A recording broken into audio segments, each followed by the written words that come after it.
Welcome to fresh منا lessons.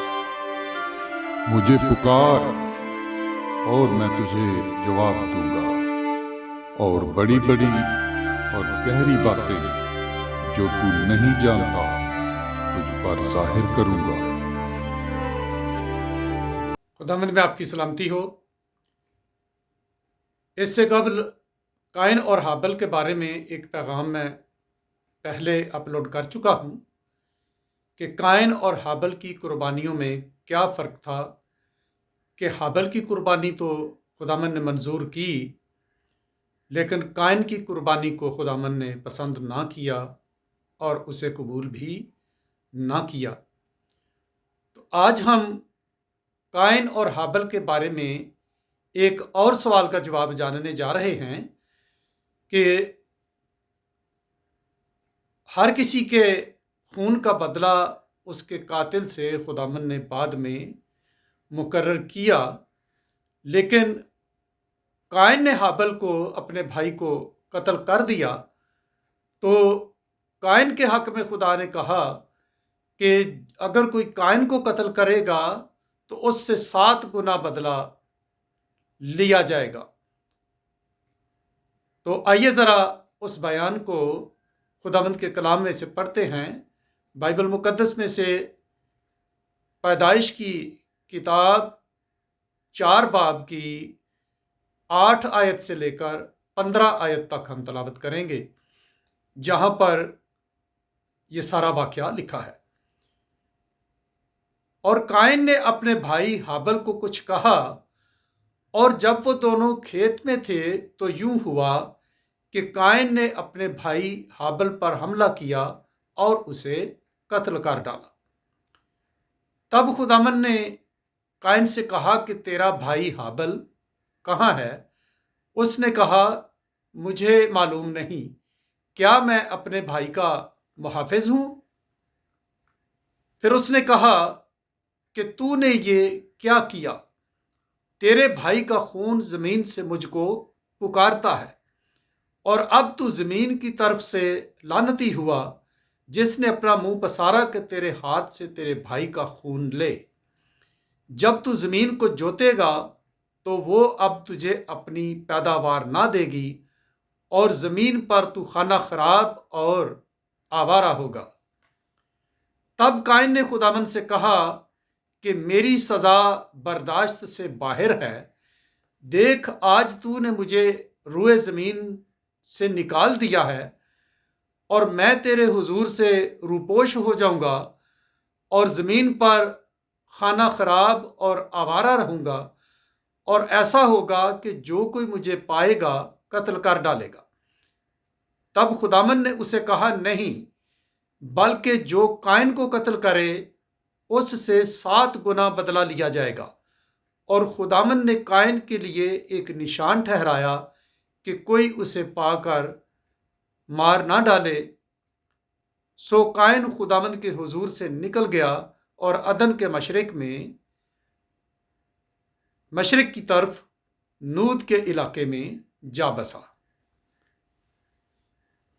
تو یہاں پر ہمیں عجیب بات نظر آتی ہے، اور بہت لوگ ہیں جو اس سوال پر الجھتے ہیں کہ آخر وہ مجرم بھی تھا، قائن حابل کے خون کا مجرم بھی تھا، لیکن خدا نے اس سے حابل کے خون کا بدلہ کیوں نہ لیا؟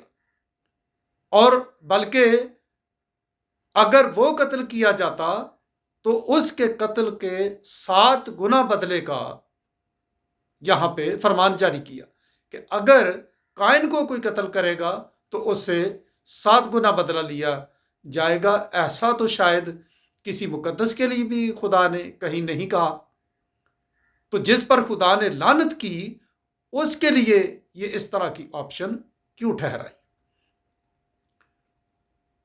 تو بات اب یہ ہے، قائن نے حابل کو قتل کیا تو وہ ایک آدمی کے قتل کا مجرم تھا، ایک جرم اس نے کیا تھا، تو ایک شخص کے، ایک اپنے بھائی کے قتل کا وہ مجرم تھا۔ لیکن اگر قائن کو کوئی قتل کرتا تو قائن بھی تو ایک ہی قتل ہوتا، لیکن اس کے قتل کا 7 گنا بدلہ خدا نے کیوں کہا کہ 7 گنا بدلہ لیا جائے گا جو کوئی قائن کو قتل کرے؟ تو یہاں کچھ ایسی کوئی بھید کی بات تھی جس کے سبب خدا نے ایسا کہا۔ تو یہاں قابل غور الفاظ ہیں کہ خدا نے اس سے کہا کہ دیکھ تو زمین کی طرف سے لعنتی ہوا، تجھ پر لعنت کرتی گئی ہے، زمین کی طرف سے تو لعنتی ٹھہرا ہے، اور جب تو زمین کو جوتے گا، اگر تو زمین میں یعنی ہل چلائے گا، اگر تو زمین میں کاشتکاری کرے گا تو وہ تجھے پیداوار نہیں دے گی، اس سے تیرے لیے کوئی فصل پیدا نہیں ہوگی، اور تو زمین پر خانہ خراب اور آوارہ ہوگا۔ خانہ خراب یعنی تو کسی جگہ ٹک نہ سکے گا اور تو بس پھرتا ہی رہے گا، کوئی زمین پر تیری کوئی ملکیت نہیں ہوگی۔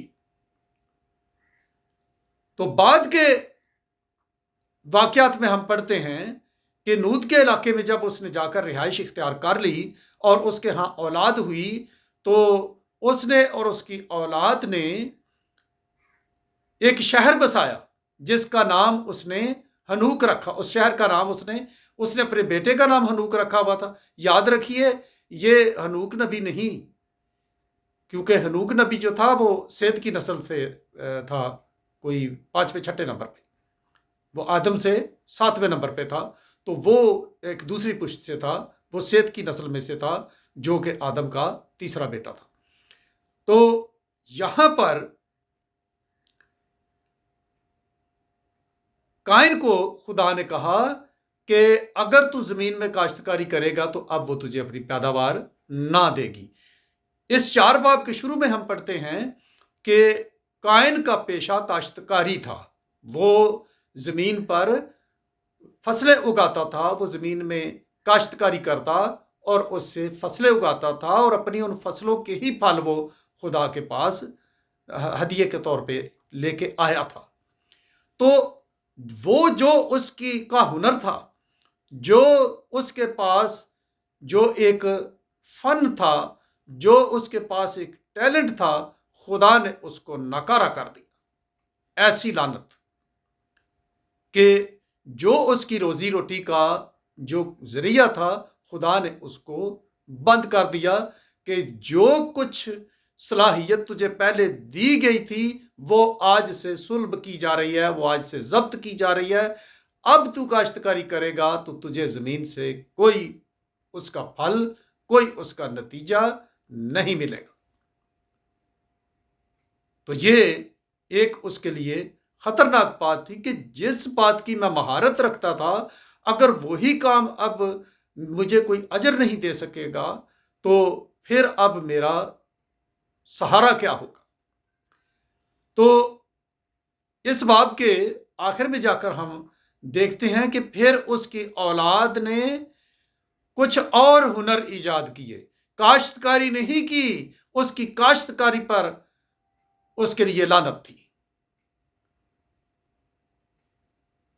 تو یاد رکھیے، جو کوئی کسی بھی طرح اپنے بھائی کا قتل کرتا ہے، اس کا روحانی قتل کرے، اس کا جسمانی قتل کرے، اس کے وسائل کا قتل کرے، اس کی برکات چھین لے، اس کے وسائل چھین لے، کسی بھی لحاظ سے وہ اپنے بھائی کی زندگی کا، اس کی کوئی کسی بھی طرح کی کوئی زندگی ہے، اس کی خدمت کی زندگی ہے، جو کوئی اس کا خاتمہ کرے گا، اس کے لیے یہی سزا خدا مقرر کرے گا کہ جو اس کے پاس تھا اس کا وہ بھی چھن جائے گا۔ تو خدا نے بھی اسے اس کے ہنر کے اعتبار سے، اس کی مہارت کے اعتبار سے، اس کے وسائل کو خدا نے بھی قتل کر ڈالا۔ لیکن جان کا بدلہ جان ہے، لیکن اس کے لیے خدا نے یہ نہ کیا۔ تو اس کی پھر کیا وجہ تھی؟ کیوں ایسا خدا نے کیا؟ کیونکہ خدا نے جو اس کے لیے سزا مقرر کی تھی، اگر اس کے بجائے کوئی اور شخص اس کو قتل کر دیتا تو مرنے کے بعد تو مزید انسان کے لیے کوئی پریشانی نہیں ہوتی۔ مرنے کے بعد وہ تو دنیا سے گیا، اس کے کاموں کا خاتمہ ہو گیا، اس کی جو کوئی خدا نے اسے آوارہ اور خانہ خراب رکھنے کی بات کی تھی وہ تو سب ختم ہو جاتی۔ جب اس کی زمین کی زندگی ہی ختم ہو جاتی تو اس کی ساری فکریں بھی ختم ہو جاتی۔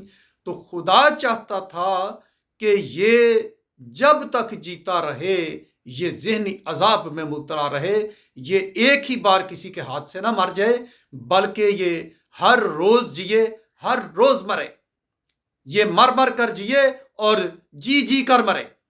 ایسی خوفناک سزا خدا نے اس کے لیے مقرر کی۔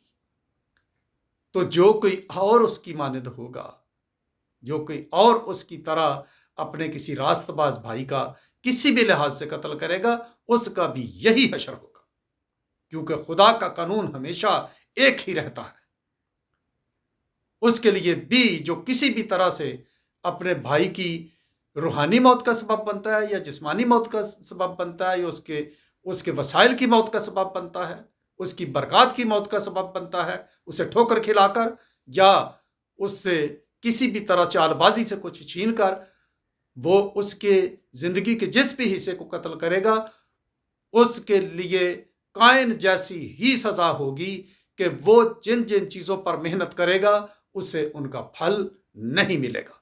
تو خدا نے اس لیے اس کو لمبی عمر تک زندہ رکھنے کا خدا نے ارادہ کیا اور نشان مقرر کر دیا کہ کوئی اس کو قتل نہ کر سکے، اور یہ جتنی زندگی جیتا رہے یہ مسلسل ذہنی عذاب میں مبتلا رہے۔